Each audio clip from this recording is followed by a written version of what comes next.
And what you're saying is that money and money-making is at the centre of modern war, and it's almost self-perpetuating. Yes, and it's becoming worse. The number of private companies that sprung up around Iraq, the number of private companies that are now supporting the National Security Agency, this has increased 100 times in the past 10 years, the number of companies. So now you have a school, a feeding school that is feeding off the US tax base and is a lobby to make sure that those wars go on. And you have two sorts of lobbies. You have offensive lobbies and defensive lobbies. So an offensive lobby tries to get new money that it didn't have before by lobbying the levers of government. And a defensive lobby makes sure that companies continue to receive the money that they've been getting before. So now we're in a position in the United States where we have both enormous offensive lobbies and enormous defensive lobbies.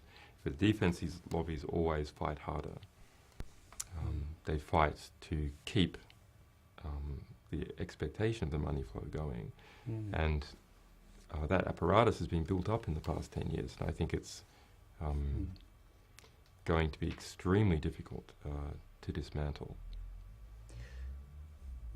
What was your reaction when you first saw the Apache video that is now infamous?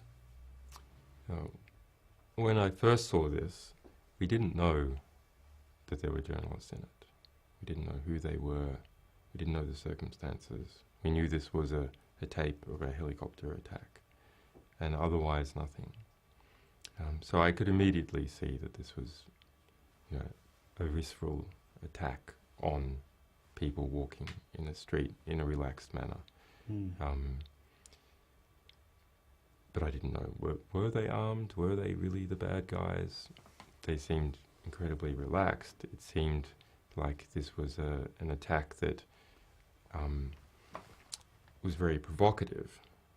So if these people were insurgents, then they were insurgents having a break playing on the street in a suburb. But as we dug deeper and deeper, the situation became more and more appalling. So we found that clearly nearly all of these people were not armed. Clearly there were two cameramen there holding cameras, not arms. These cameramen turned out to be Reuters news reporters.